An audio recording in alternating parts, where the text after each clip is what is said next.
giving you a voice. Making it loud our own way. Welcome to the fun.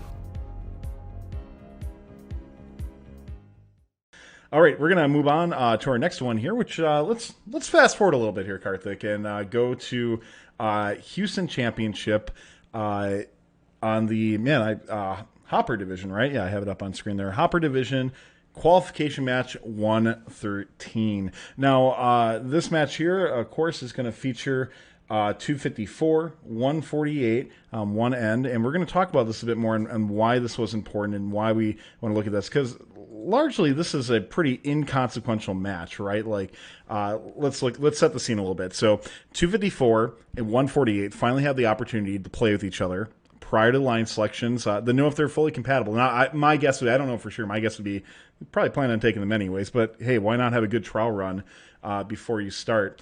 The Cheesy Poofs were already locked in for the number one seed no matter what happens. So they went into the last qualification match with an already 2 ranking point lead over the number 2 seed. They only didn't earn 1 ranking point the entire time, right? Shame. Shame. Yeah, whoever team made that happen. So for the most part, the end result really doesn't matter. Cheesy Poofs could, honestly, I would recommend, why not just send your mentors to drive, take the DQ, and who cares, because you're already a first seed, right? I'm sure there wouldn't be any other repercussions to that. That would be It would have been, but you wouldn't have a perfect record then. But actually, that's a great question. If you get DQ'd and your alliance wins, I know you don't get the RP, but do you get the win still? You do. Huh, well, shit, they should have done that. 11-14, we were undefeated going into champs at 2010, but we did have 2 DQs where we got DQ'd twice, but our alliances still won the matches. Oh, that's awesome. Yeah. So with any great FRC team, though, you know that you don't rest, right? You keep playing your best no matter what the circumstances, because you want to always, it's not like you want to rest your quarterback or something like that, right? You want to keep playing and optimizing your strategy, especially with that opportunity to play with 148 in a match. I think is a great tester to go into the elimination rounds as well. What I want to talk about, by the way, the roundup, they had 59 Ramtech on their alliance as well. And what I'm really most interested in, what makes this match most interesting, is one particular team, the Blue Alliance. And that's rookie team 7293, Cortanic Robotics out of Turkey. The Turkish Delight. Turkish Delight, yeah. Who were the winners of the Istanbul Regional, albeit as the last pick of the number 1 alliance, but that's how they qualified. This is a team who is clearly not going to be making the eliminations. They had an intake on their robot at some point. It got taken off for champs or some part of champs. Literally a box on wheels robot with a U-shaped opening as well. And they clearly decided that they're going to dedicate the entire match to harassing the Cheesy Poofs. Now they take this to a whole new extreme, and that's why we call this the Turkish Delight. That is exactly why. Yep. I mean, let's just watch, because this is. So not really. Well, we'll transition over here, but not really much of a spoiler alert. 7293 is going to receive a red card in this match, but let's take that out of the equation. Let's say they didn't receive a red card in the match, and no matter what they didn't cause some fouls or penalties or anything like that. And that's what I want to draw attention to, is that even being recklessly harassed the entire match, 254 was able to adapt and still dominate the match as well. So let's take a look at the match video. Let's roll some pauses in between, and we'll kind of go from there. So as we come up on the screen, I think it's playing. There we go. As we come up on the screen here, we're going to start this match out. Pooh start out on the opposite side, but decide that they want to switch sides with 148. And they must have done this prior and figured this out, who's going to take what side, right? And they're going to score 3 cubes on a scale. So we'll give kind of general commentary of this match, but then we're going to pause in between on each one. So neural mat starts. You'll see quickly out of the gate, 7293 crossing and starting to play some defense in the null zone. So this is, I mean, what do you do if this starts happening? You're like, well, we're going to win the match anyways, right?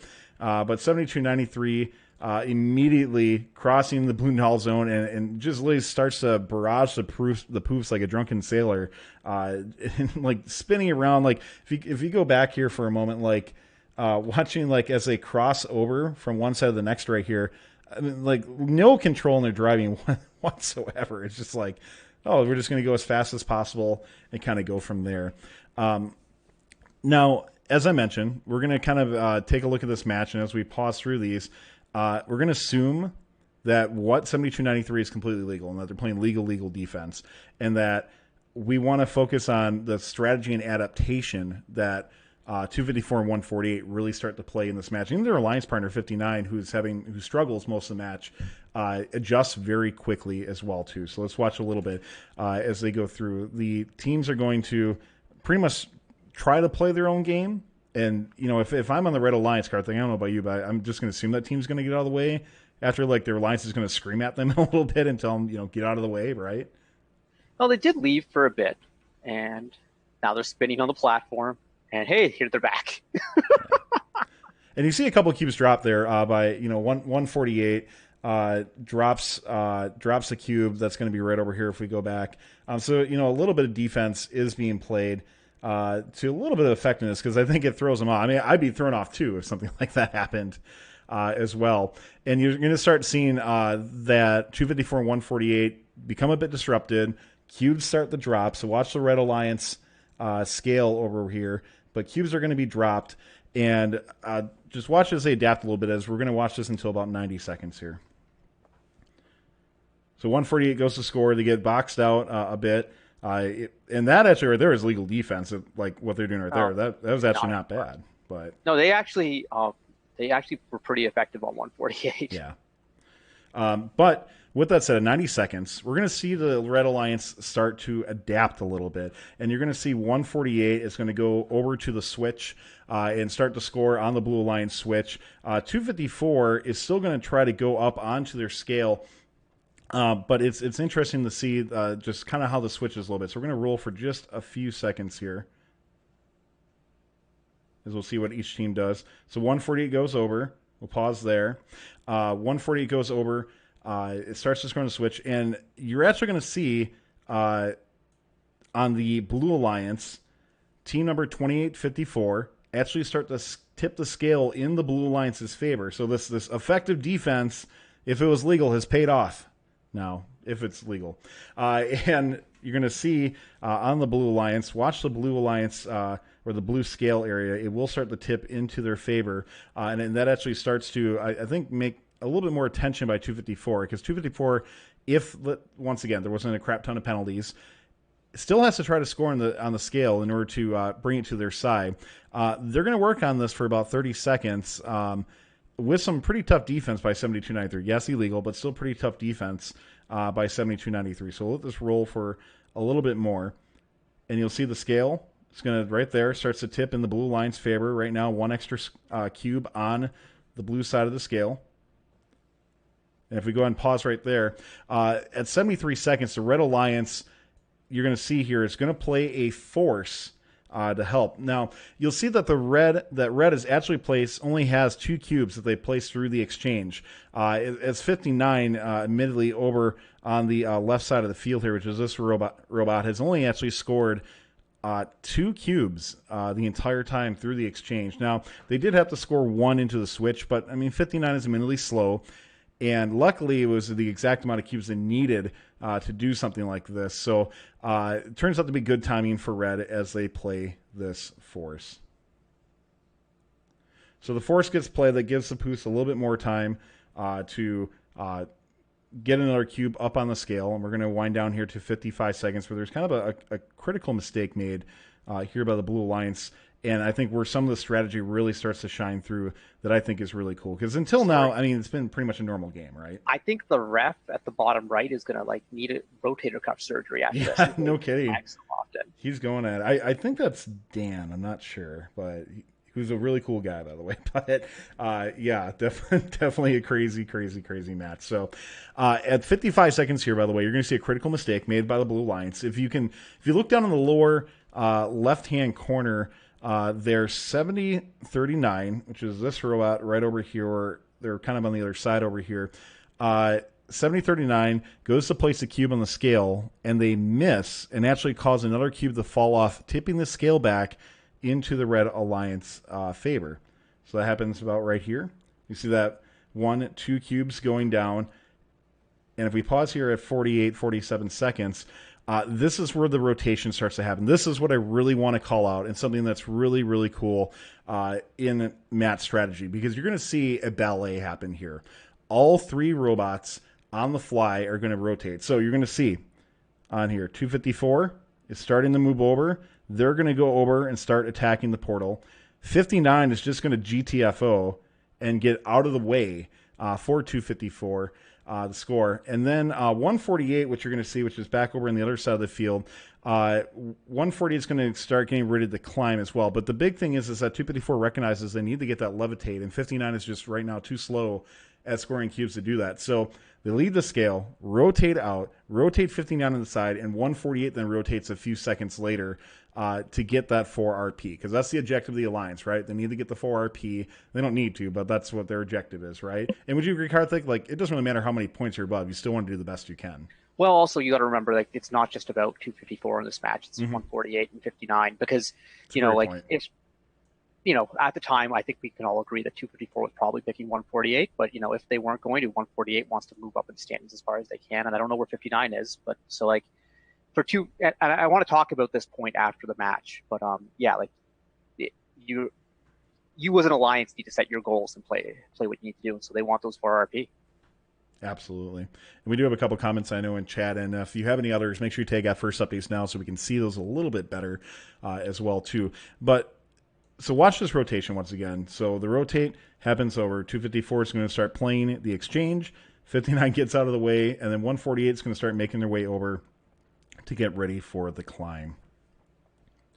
So we're going to pause here at 33 seconds already quickly. They have those 3 cubes that they need through the exchange, and really the rest of the match plays out as you would expect. 254 and 148 climb. They take the 4 RP, and we'll kind of let this match play out as we talk a little bit more, and like to get some wrap up from you too, Karthik. But really, the question is, why talk about such an inconsequential match, right? Because the match really didn't matter. 254 was already going to be the number 1 seed. And really the answer to that is because while the outcome was inconsequential, the strategies used by the Red Alliance here to be coordinated enough to work as one alliance together in a qualification match is absolutely outstanding. Despite that is probably the toughest defense played against them, and literally purposely receiving a red card is, I guess, a effective defensive strategy, we'll say. Or a tough defensive strategy, we'll say, to try to get over for something. 254 still found a way to adapt to the situation and overcome. To me, that just screams fantastic coaching, really calm driver control, and just the makings of a great alliance moving forward. What a great match to really test their skill and wits before going into the elimination matches, Karthik. Yeah, I mean, like, when we talk about 254's undefeated season, like, it's easy for people to get distracted by their robot. And I mean, obviously the robot's freaking awesome, but it was like all the little things that go into it, the meticulous strategy, the teeing up of all their partners to make sure that autonomous modes were working properly. It was just like, and this is what good teams do. They adapt. And like, honestly, like, I think this sort of defense, having to deal with this sort of defense. Now, thankfully, the robot didn't get damaged, and that's something I want to talk about. But having to deal with this sort of defense in the last qualifying match is great, because it gets you prepared for what's going to happen in the elims. Like, obviously, you're not going to have a Turkish delight plate on you. Teams aren't going to be taking the intentional penalties, but it gets your drivers a little bit out of their comfort zone, so they can be like, oh, okay, this is what I've got to do. Because if you play match after match where everything's routine, like, you haven't had to think on your feet. But here, the drive coach and the drivers did have to think on their feet. And 254 just looks fantastic in spite of being marauded here for, 90 seconds. But so it's interesting. I want to go back to something you said before we started reviewing this match, where you mentioned that, it's like, oh, well, like, it doesn't matter if the match this isn't like football or something. Like, you're not going to rest your quarterback. You're going to play to win. But I have varying thoughts. So I'm going to take us back to 2013, where 11-14, we were going into our last match, and like, we needed the win still, because it was still win-loss tie, and like, we were fighting for the number 1 seed. Well, we weren't really, but like 118 may have been the 1 seed or may not have been, but it was important for us to stay up in the top 8.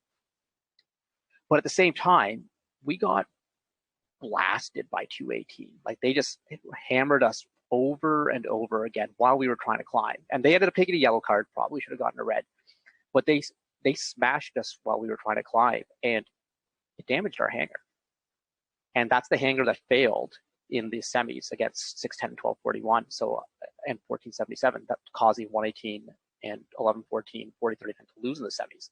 And the damage from that match definitely was a part of it. And like, maybe we should have just, when they started ramming us when we were touching the tower, just kind of said, we're not trying to climb anymore, and just given up the 30-point climb. And I think we had that match.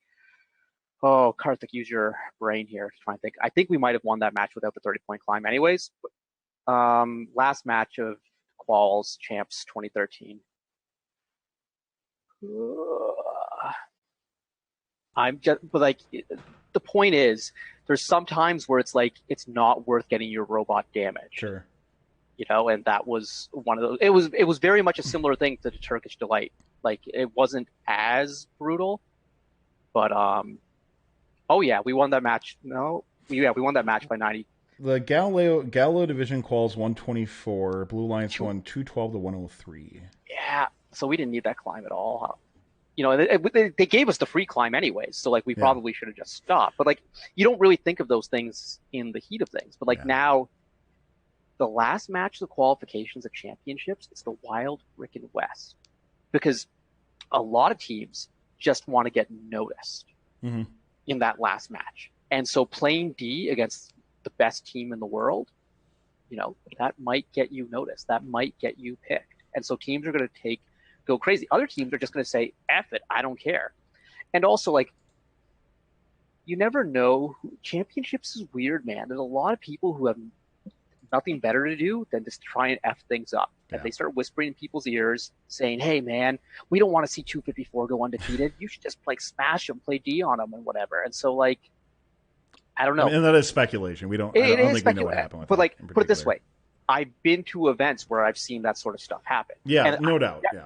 And definitely at championship, there are people who have no skin in the game who decide to get involved. There's people, I remember champs, like, people from other divisions helping strategize with our opponents in qualification matches just because they were like, oh, well, we don't want 1114 to get to Einstein, so let's like try and get them on a weaker line. Weird stuff happens. What a shitty thing to do. Oh, yeah. But like, the last qualifying match of the day is one of those weird ones. And so I can totally see why a team might want to dial it back. But at the same time, you have two partners. And if they need that match, you got to go all out. So it's a little bit crazy there. There was so much speculation with what happened there. But I think what happened with the Turkish team was I think they were encouraged to play D on 254. Well, obviously, that's a smart thing. And I think they just didn't really fully know exactly what you could get away with. And, you know, they went a little bit too far. But yeah, that's a great one. So we do have a couple comments in chat that I want to talk about in here. One of them coming from that software dude who said that according to JVN's blog post, the Turkish team fielded new drivers who didn't know the rules that well. So that interesting. New drivers in the last match. I guess why not, right? Yeah, but I mean, not knowing the rules would explain like all of it. Yeah, I guess. You know. By the way, Karthik, I'm sorry. I just realized I played the match where your team fell at the end. No, that's okay. In 2013. Man. You know, the hanger broke, and you know we needed it. I mean, the mistake we made.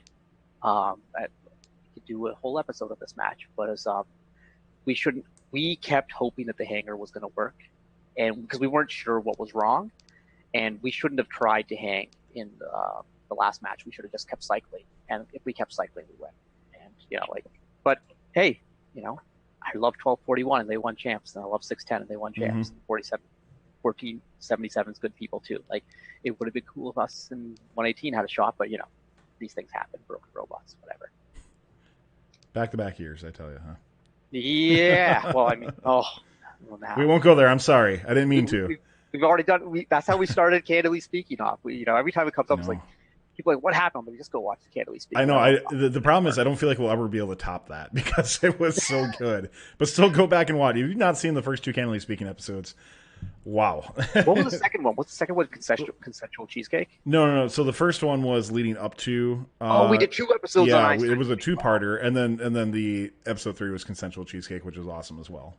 Yeah, well, I mean, like just for everyone who's watching, if you've got like a good topic for us for Candidly Speaking, hit us up. Like it's something Right. you want us to really dive into, like we can do that. And we're back in 2 weeks, so we will. First Updates Now FRC is produced in partnership with viewers like you. Want to be our boss? Tell us what we're worth and have a say in how our shows are ran? Visit our Patreon to pledge your support at patreon.com/funfrc.